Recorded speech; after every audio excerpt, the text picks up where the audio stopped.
Welcome back to Deano's garage for the YZF750R. I'm going to show you now where I am with basically tackling the spark plugs.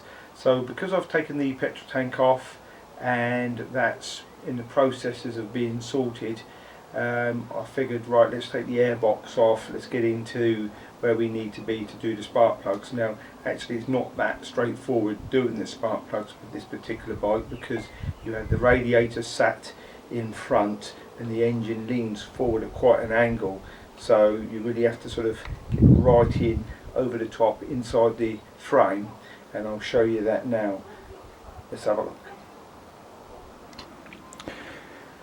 So here we are. This is the front really of the carburetors, deep down into the sort of recesses of the chassis, and the spark plugs sit right down in behind all of this, just sat behind the radiator, so it's very difficult sort of access.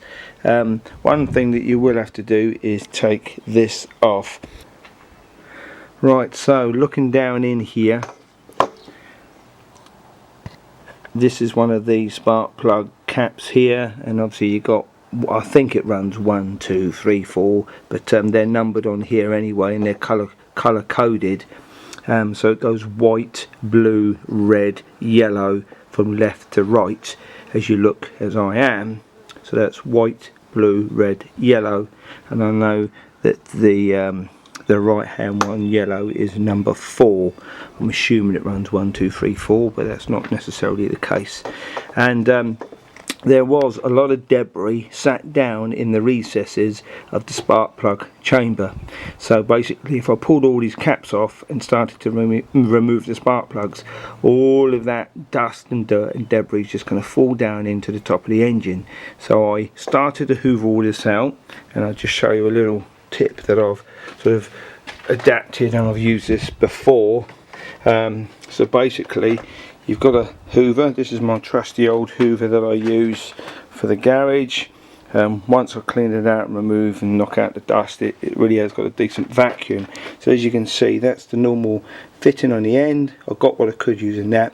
Couldn't do enough, so I stuck this hose with a bit of gaffer tape on, and then I can get this hose right down into all the little areas and really sort of suck out any spiders, cobwebs, bits of dirt and grass and all the sort of stuff that's been hiding in the recess with this particular bike. So that's where I am at the moment. I'm about to, now I've sucked out all the debris, pull the caps off the plugs, and then just find out how difficult it is. I do have the toolkit, so in theory, with the actual box spanner that's in there, I believe this one has a box spanner with an Allen key. Let's have a look. Well, no, it doesn't. It just has the tube. Some of them have these like this, and then it has like a sort of a pivoting Allen key bolt that pivots off the top.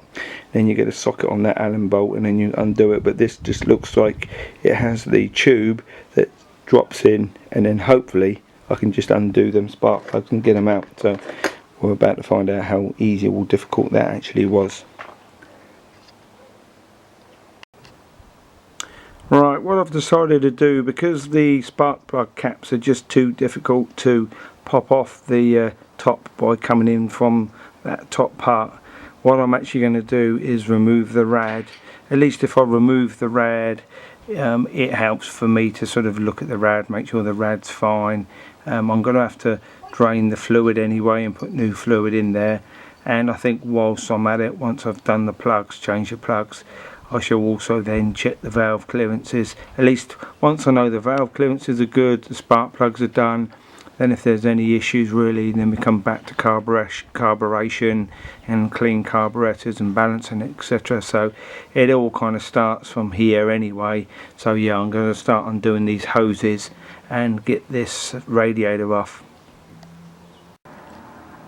Of course, it's only when you start undoing electrical connections and things off of this bike that you begin to realise it's a good idea to undo these things anyway. If you look at how green that electrical connection is, the chances are that I think that's probably the thermostat in the rad there, the sensor for the thermostat at least. You know, that's probably not going to have worked. So that electrical connection needs sorting out, as does, you know, this one below it. So yeah, they all really could do with being undone and cleaning up with anyway. So, and obviously once I take this rad off, I can give it a good flushing out with water, make sure it's really clean before, you know, putting the bike back together and putting new fluids in there. So yeah, it's not a bad thing anyway to be taking this apart and giving it a good sort out as part of the whole full service that it's going to need. Now another little tip with hoses, whether they're fuel hoses or water hoses, is especially things like this where they've been on for a long time, is never just try and pull on a hose. So you don't want to grab this with a pair of pliers or even with your hands pulling on this bit here to try and pull this section over the neck here, which is obviously held in place by, you know, spring clips, etc, etc. And what I always do is get a nice big fat screwdriver like this and get it in to where you can get a little sort of purchase and a bit of leverage. And what I do is I just work it without a camera in my hand, but I work it left and right whilst sort of pulling on here and leveraging it off that neck with the screwdriver. And you'll find if you use both as you pull and leverage, you'll get to see that slowly move over that neck. If you just try and pull it, your chances are you'll split it somewhere here, and then of course you're going to buy another hose. It's got to be the right size hose, etc, etc for this bike. But if you can just leverage it and pull, you'll probably save ripping, you know, and destroying any hoses. So it's just another little tip that I use for hose removal. Right, so there we are, that's the rad off. That took me about 15 minutes, just a series of various nuts and bolts, which on this bike will be harder than a newer, you know, cleaner, non sort of rusty, corroded sort of bike. Some of them nuts and bolts were quite tough to get out, and I was fearful that some might even shear their heads off. They're only 10mm heads, but no, all of them came off undone nice and easy. And like I said, using a little bit of leverage with a screwdriver will make a big difference to removing the hoses that will be well stuck on if you don't use a bit of leverage first. Just to recap, by the way, before I do pull these caps off, it is 1, 2, 3, 4. So from left to right as you're sat on the bike, cylinder 1, 2, 3, 4. Welcome back to Deano's garage for the YZF750R. Sorry about the background noise, we're outside and it's a lovely day. Someone's pressure washer in their car or something. But right, the problem of removing the spark plug caps from the head. So these spark plug caps are nice and shiny and no grip apart from that little angle on the neck. Normally with a spark plug cap you expect to get hold of it with your hand and be able to pull it off the spark plug. Not with this. These spark plug caps are deep down into a recess that goes right down into the head. They have a rubber end to them. Over the years, where the aluminium has sort of oxidized and furred up a little, that has wedged the rubber into that head, and with all my might, with everything I could try and use and try with it, they would not pull out. So I started on this left hand one here. It snapped at the top. I then drilled a hole further down, put some wire through, made a loop, tried to pull the wire loop, so it gave me some real good leverage, but of course the frame's in the way and I could only sort of pull so much. But trust me, I pulled as hard as I could and that wire was damn near cutting into my fingers, and I was using a rag around the wire and it still would not come out. I sprayed with penetrating fluid, silicone spray, you name it, but it would not pull out.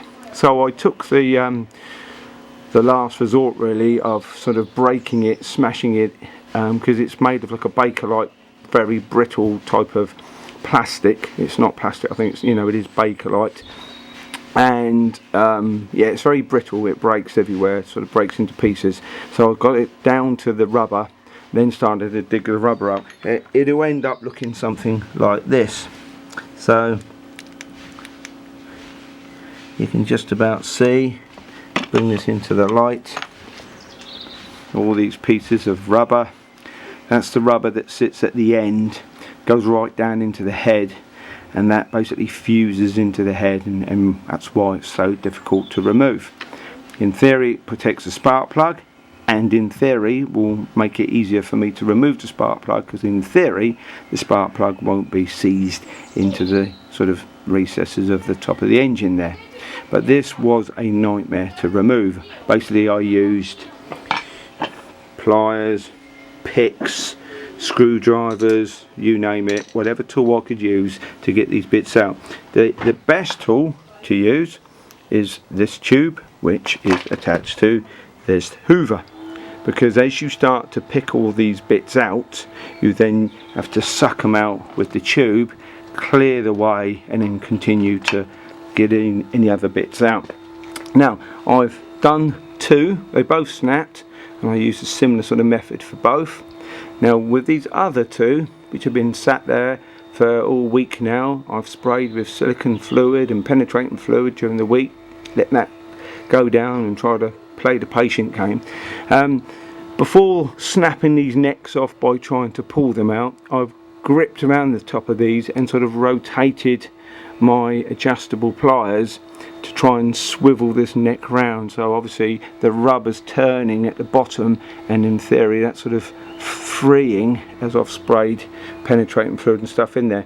So yeah, if you do get this problem, two things. One, never remove this rocker cover, the sort of valve cover, never remove that to get greater clearance, because if you remove this, yes, you'll get greater clearance because you'll be able to get further down towards the neck of the thing you're trying to remove, but when these things break, they shatter into tiny little pieces, and you do not want to get those tiny little pieces into the top of your engine where your cam chain and all the valves and everything are, because once that happens, you've got a bigger problem than just stuck spark plug caps.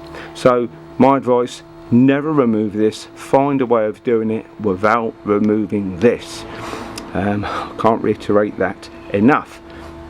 And then the other thing is, try not to snap them off first, try to rotate them first. I did make that mistake with these two, so I'm rotating these now. I shall spray again and keep trying to twist them round, and then try and free them that way. Unfortunately I'm not able to film this whilst doing that. It's just too tricky with sort of you being able to see what I'm doing anyway, but that's where I am with this, and that's just a few tips. So plenty of penetrating fluid or silicone spray.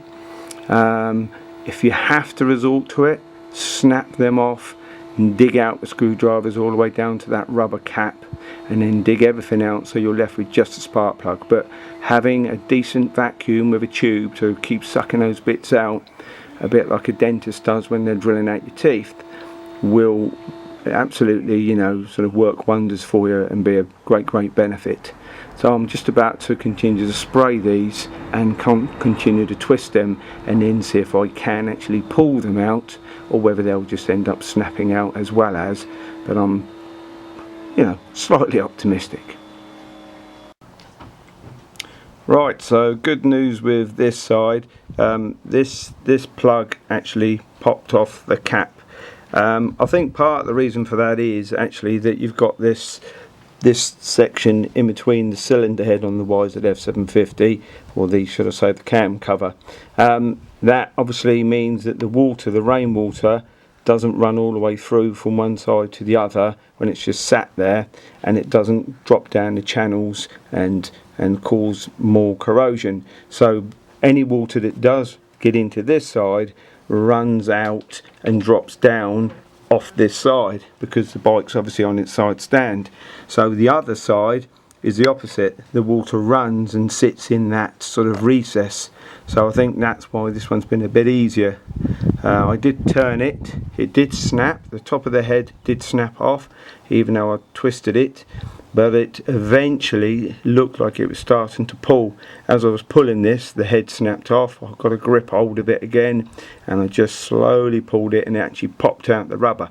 So what I need to do now is try and remove that orange rubber sleeve from inside there, hopefully in one piece, and that will make my life easier. But at least this has saved me a heap of trouble, because I haven't had to bust this out and start digging out all these pieces of Bakelite plastic before I even start on the rubber. So I've got one more to do there next to it.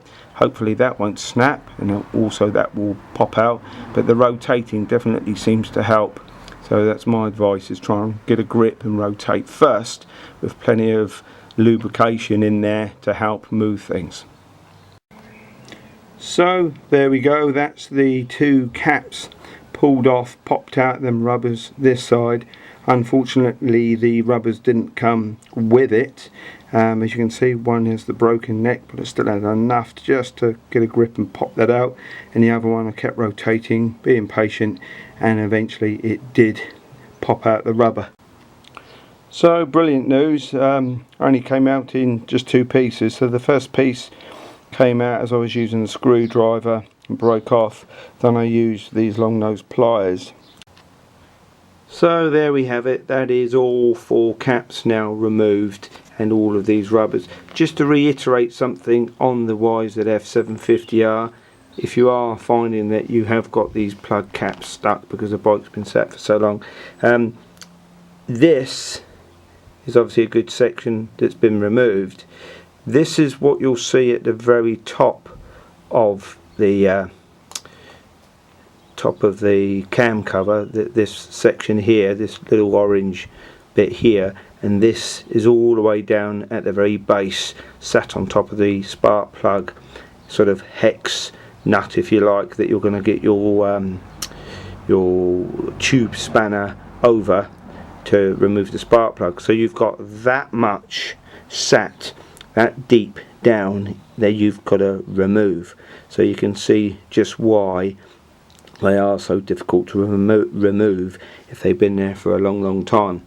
What I would suggest, if you ever do get new caps and you put them back in, is just put a little bit of silicone grease on the outside of this surface here, and perhaps here, because these are obviously the two surfaces that basically stick this to the cam cover.